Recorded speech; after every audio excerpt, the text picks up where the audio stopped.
जैसे इंसान कोई भी पीएचडी करता है ना बेटा, पीएचडी करता है तो एक शोध करना पड़ता है। उस शोध का क्या नाम था और कितने शब्दों में लिखना होता है? इसका आंसर 80 शब्दों में लिखना होता है। तो आज हम इसे मात्र 5 मिनट में हम लोग सीखते हैं कैसे हम लोग इसको याद करें, यानी कि समझें कैसे। पृथ्वी पुत्र हो गया, कैसे 3 रचनाएं, कल्पलता, कल्पवृक्ष, कला और संस्कृति, फिर भारत की एकता, माता भूमि, वाग्धारा, हो गया कंप्लीट। तो भी लेखक की पूछी जाए ना वो सब हमें लिखना होगा। तो सुनना ध्यान से जो मैं बता रहा हूं, समझना।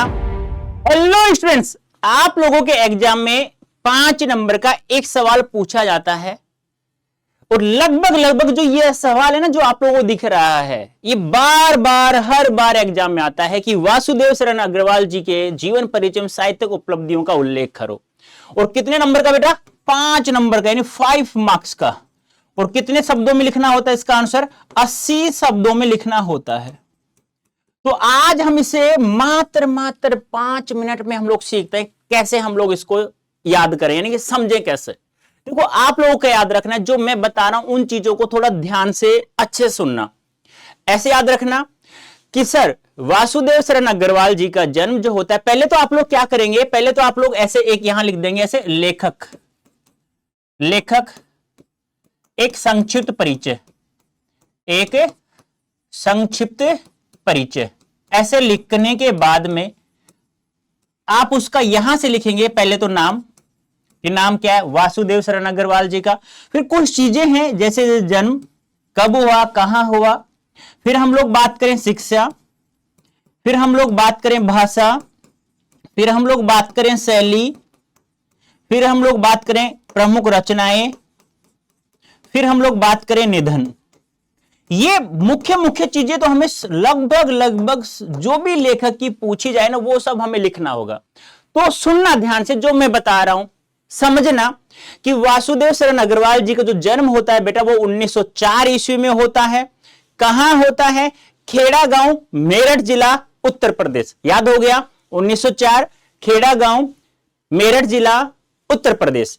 1967 ईस्वी में 1967 में इनका निधन हो जाता है। कंप्लीट। शिक्षा की बात करें, स्नातक काशी हिंदू विश्वविद्यालय से करने के बाद में एमए, पीएचडी और डीलिट की उपाधि ये लखनऊ विश्वविद्यालय से प्राप्त करते हैं।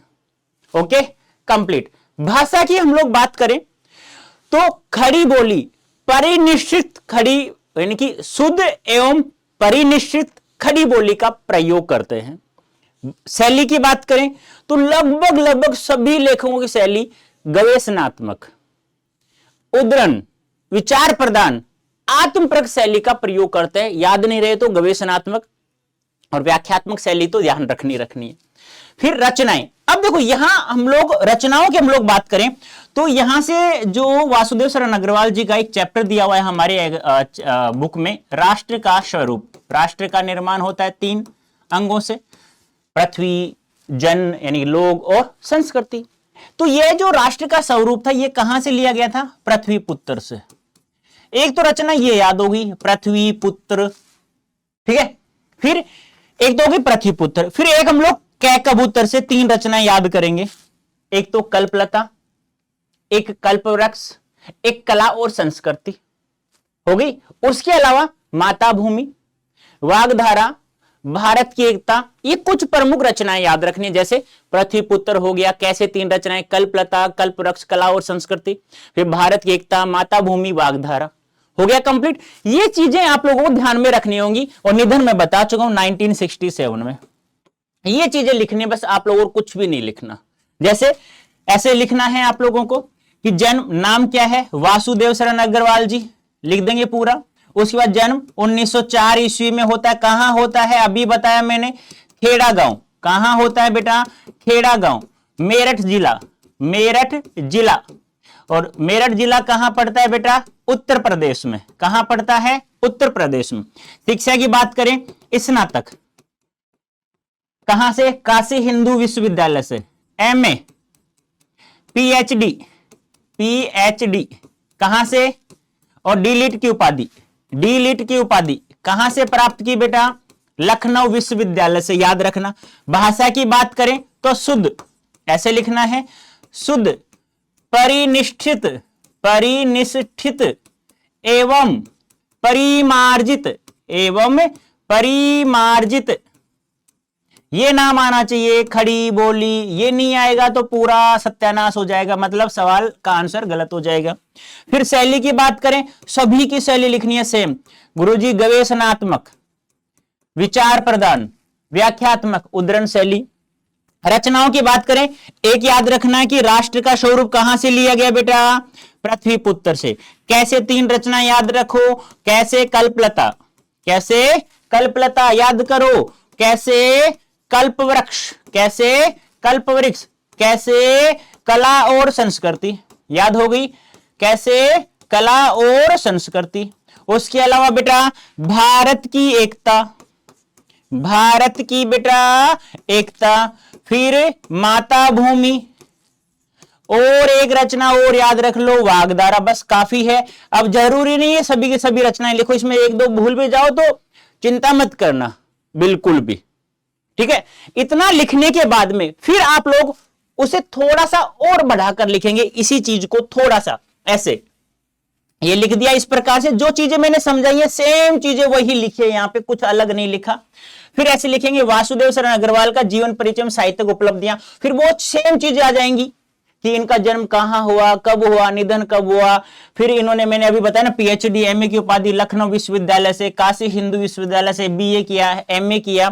फिर पुरातत्व एवं प्राचीनतम विभाग के अध्यक्ष भी रहे, जो कहां था, काशी हिंदू विश्वविद्यालय भारतीय महाविद्यालय था, उसमें पुरातत्व एवं प्राचीन इतिहास विभाग के अध्यक्ष भी रहे। फिर दिल्ली के राष्ट्रीय संग्रहालय के भी अध्यक्ष रहते हैं। और 1967 में इनका क्या हो जाता है बेटा, निधन हो जाता है। उसके बाद साहित्यिक सेवाएं, इन्होंने कौन कौन सी रचनाएं लिखी। फिर 2 चीजें और ध्यान रखना, ये चीजें हमने बता ली, अब एक और ये लिखना है, एक ये लिखना है कि कौन कौन सी रचनाओं का संपादन किया। जायसी का पद्मावत, भानभट्ट की हर्षचरित। इसके साथ साथ में शोध, जैसे इंसान कोई भी पीएचडी करता है ना बेटा, पीएचडी करता है तो एक शोध करना पड़ता है, उस शोध का क्या नाम था, पाणिनि कालीन भारत, ये ध्यान रखना है आप लोगों। बस फिर शैली में बता चुका हूं, साहित्य में स्थान बता चुका हूं कि उन्होंने क्या क्या लिखा है। इस प्रकार से सवाल आपका एग्जाम में पूछा जाता है कि किसी एक लेखक का साहित्यिक परिचय देते हुए उनकी रचनाओं का उल्लेख करो, बस। तो क्या हमें किसका बताना है, याद हो गया, याद करो, वापस से रिपीट करो। 1904 खेड़ा गांव, मेरठ जिला, उत्तर प्रदेश, याद हो गया। उसके बाद भाषा शुद्ध परिमार्जित खड़ी बोली का प्रयोग किया। उसके बाद शिक्षा, काशी हिंदू विश्वविद्यालय से स्नातक की उपाधि प्राप्त करने के बाद में, ऐसे स्नातक करने के बाद में एमए, पीएचडी, डीलिट की उपाधि लखनऊ विश्वविद्यालय से प्राप्त की। हो गया कंप्लीट यहां तक। फिर प्रमुख रचनाएं, पृथ्वी पुत्र, कला और संस्कृति, कल्पलता और कल्पवृक्ष, क्या कैसे याद होगी। फिर माता भूमि और वाग्धारा, और फिर भारत की एकता हो जाएगा। उसके बाद में शोध याद रखना, शोध कौन किस नाम से किया था, पाणिनि कालीन भारत, याद रखना ये नाम, पाणिनि कालीन भारत, ये याद रखना महत्वपूर्ण। फिर एक संपादन भी याद रखना, संपादन क्या होता है, ऐसी रचनाएं जो पाठक के योग्य बनाना। कौन कौन सी, एक तो जायसी का पद्मावत का संपादन किया, पद्मावत। दूसरा याद रखना बाणभट्ट की हर्षचरित, बस ये 2 संपादन याद रख लेना, काफी है, हो गया। ऐसे आपसे सवाल पूछेगा, उम्मीद करता हूं आपको समझ में आ गया होगा। तो अभी के लिए इतना ही। कैसा लगा सेशन, याद हुआ नहीं हुआ, जल्दी से मुझे कमेंट करके बताइए, जिससे मैं नेक्स्ट चैप्टर का, क्योंकि इससे और कुछ ऐसे लेखक हैं जिनके जीवन परिचय और साहित्यिक उपलब्धियां पूछी जाती है एग्जाम में, और वो भी 5 नंबर का सवाल आता है। ऐसे ही पूछा जाएगा, जैसे हम लोग फिर इनका पढ़ेंगे, फिर इनका पढ़ेंगे, ऐसे। तो जल्दी से कमेंट करके बताइए कैसा लगा सेशन। तो बेटा अभी के लिए इतना ही, धन्यवाद, थैंक यू सो मच।